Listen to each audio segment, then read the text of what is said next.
Welcome to day 15. We're exactly halfway through our 30-day program today. And I'm really excited because this is the appropriate time to really talk about procrastination, and maybe even more than that, how to really condition ourselves to follow through and use our personal power. Because procrastination is like a silent killer. It keeps most of us from really achieving what we want, and yet we don't pay attention to it because it seems like such a small thing, till it literally becomes a habit that keeps us from the abundance that we really want in our lives. So what I want to talk about in this tape is not only how to handle procrastination, but a step beyond that. How to create absolute consistent action towards the goals that you've now set. So let's start with talking about the power of rituals and what success conditioning really is. Let's just reinforce this idea within ourselves. I believe that most of us in life are controlled by one thing, our own personal rituals. What do I mean by that? I mean that throughout our life, we've gotten caught up in some specific habits, and that those habits now are literally controlling and directing our lives, whether we're consciously aware of it or not.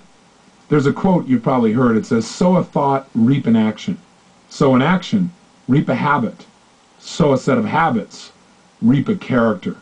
Sow a character, and you reap your destiny.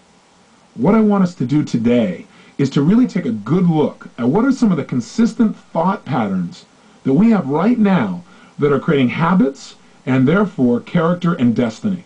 And if we don't like some of these habits, rather than just being at the effect of them anymore, once we identify what they are, what are some simple ways to condition ourselves to create new habits, habits that will automatically pull us towards the goals that we desire most?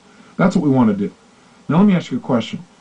Do you have some rituals that you're aware of consciously that you know are holding you back a bit? For example, do you have any emotions that you experience on a regular basis that maybe are less than resourceful? Do you get angry on a regular basis? Or is your emotional pattern to get frustrated? Or to get depressed? The question I have for you is, when you have these emotions and you know you have them on an ongoing basis, are they affecting the quality of your life? Are they affecting your daily actions? Are they affecting, therefore, ultimately your destiny, the direction of your life and ultimate destination that you're headed for? The answer to those questions, I believe, is yes. And the question is, though, what are you doing daily to feel angry, or to feel frustrated, or to feel left out, or to feel alone, or to feel depressed? See, these things don't just happen. Depression is not the result of a virus. In order to feel bad, you got to work at it. It takes effort. And we talked about earlier that you have to take on a certain body posture. You also have to do certain things in your head. You got to look at the world in a certain way. But what I want you to realize is if you're feeling any emotion, positive or negative, on a consistent basis, it's not only affecting your life, but it's the result of a ritual. You've got ritual ways of looking at the world, ritual things that you do. If you think of a ritual, really what is it? It's like a ceremony. It's something that you do over and over again. It's almost like a code that your brain runs by. For example, if you think about it, we've got all kinds of rituals that we think of in a positive way. Things like holidays, for example, Thanksgiving or Christmas, having everybody get together. It's a ritual, and we love it, and it's part of our life. It structures our life. But what most people are not aware of are the internal rituals that create limiting emotion. So what are some of the emotions that you experience on a regular basis that create pain in your life, that create limitations? Because every single one of those emotions that you experience on a regular basis, for you to have them on a regular basis means they're habitual emotions. For you to have habitual emotions, there are certain habits that you've developed. You've developed a ritual of looking at the world, ritual ways of talking to yourself, ritual ways of moving your body that allow you and cause you to feel this way on an ongoing basis. So let's discover what your rituals are, because you may have picked those rituals up from a tribe you no longer belong to. Maybe it's time for you to create some new ones here. Maybe you're part of a stronger tribe, one you picked instead of one you just fell into or were born into. So let's take a look. Pull out your success journal if you would. Now, if it's not nearby, then at least pull out a piece of paper. And what I want you to do right now is I want you to write down at least 5 emotions that you experience habitually, meaning on an ongoing basis, maybe once or twice or 3 times a week average, something that happens more than once. But you can count on it. In other words, next week, you'll probably feel that at least once or twice during the week. And it's a negative emotion. In other words, emotion that denigrates your experience or makes you feel unhappy or frustrated. Or let's take some examples. What are 5 negative emotions you experience on a regular basis? And I'll give you some samples. How about words like emotions like frustration, anger, resentment? Or you could take more internal ones like feeling overwhelmed or sad or depressed. What are some of the negative emotions? Disappointment, What are some of those that maybe you feel on a fairly strong ongoing basis? Jot them down right now. Don't turn me off. I'm still watching you. Make sure you're writing this down. If you're just sitting there thinking, well, I guess that's okay, but ideally write them down. Come up with at least 5. 5 limiting emotions. Depression, frustration, anger, overwhelm, sadness. What other ones are there out there? Despair. Being discouraged. Now, as soon as you get these 5 down, jot them down quickly. What I want you to begin to do is think about, okay, in order to feel these emotions, what do you have to do? One at a time. What do you have to believe? What do you have to do inside your head? I'll give you an example. If you're consistently disappointed in life, why might that be? What are the rituals that you've set up for yourself that create disappointment? Well, one of those is having expectations of exactly how you want things to be in advance. And then, obviously, having to deal with other people in your world and having them do things a little differently than you expect. Does that set you up for disappointment? Or having a perfection frame that says, this is exactly how it has to be, and if it's anything different than this, then I'm going to be disappointed. Or having unrealistic expectations in the first place about how quickly something can be done, for example. All those things are ways, they're rituals that you have. They're habits of approaching your life and your world that set you up for disappointment.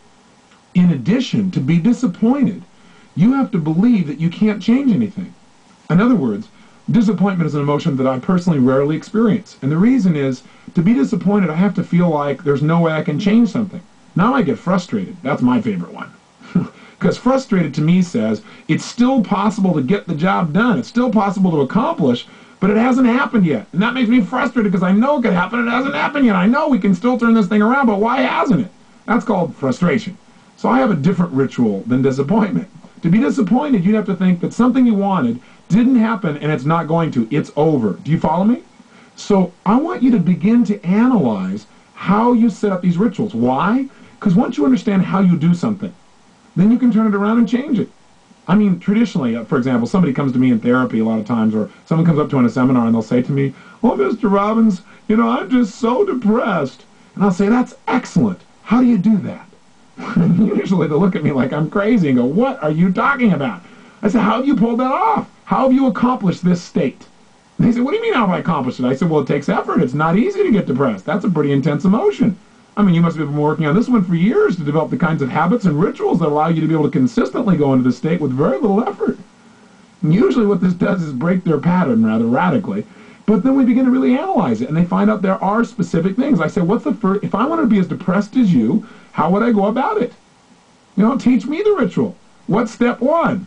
Oh, I should look down. Is that it? Okay. And then what's step 2? Oh, breathe real shallow. Let my face get a little frown on it or drag down. Okay, I see. Now drool just a little bit out the side of my mouth.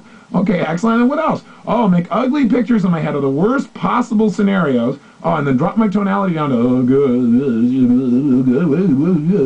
Okay, oh, yeah, let me try that. Oh, yeah, now I'm feeling pretty lousy, too. Yeah, it seems to work. I now know your ritual. I'm almost as good as you are. Give me some practice. Now, at this point, usually I got them laughing pretty strong, and what we've done is interrupted their state. But the point is, we've also pointed out there is a ritual going on here, and that ritual is done over and over again in order to get depressed. You know what's exciting? You also have great rituals you've developed to create all the positive emotions you have. The problem is, people come to me all the time and they say, "Tony, all I want in life is peace of mind. If I could just have that, my whole life would be so wonderful." Or they say things to me like, "Well, gosh, if I could just feel happy, just, once or twice a day, gosh, my life would be wonderful." And I say, "Great, I have the answers. I'll show you how to do it right now. All we got to do is find out how you've done it in the past, show you how to do it, and you can do it every time. Just discover your own rituals." They look at me kind of dumbfounded, their mouth kind of hangs open. I say, "Well, let me ask you a question. Have you ever felt peace of mind even for a moment?" The person says, "Well, not very often." "Well, have you ever had one of those moments in your whole life? One of those real zingers called peace of mind?" And the person will usually think for a moment and say, "Well, yeah." I'll say, "Great. What did you do back then? Let's go back to those moments. What did you do with your body and your mind? Specifically, what did you do first? What did you do second?" And I got them through it, and all of a sudden they find out what they did. "Well, I began to breathe like this instead of like this. I tilted my head like this. Actually, I began to talk to myself in this tone of voice, and I had this tempo, and I began to feel really relaxed and really good inside, and I just focused on how everything in life really is perfect. It may not seem like it in the moment, but it always will be. I tell myself this too will pass. And I just feel really good. I said, well, how do you feel right now? They go, well, pretty good. I said, well, do you have peace of mind right now? Well, gosh, actually I do. I said, write that down. They go, what? I said, write that down. You now have the recipe for peace of mind. You have your ritual. Now all you got to do is install it and condition yourself so that this ritual gets triggered automatically. In other words, think about it. Don't you have things in your world that trigger you to start running your ritual? I mean, look, December 25th comes by, and what happens? You change everything. Suddenly you become a nice person. Suddenly you start treating people well. You start smiling at strangers, actually initiating conversations.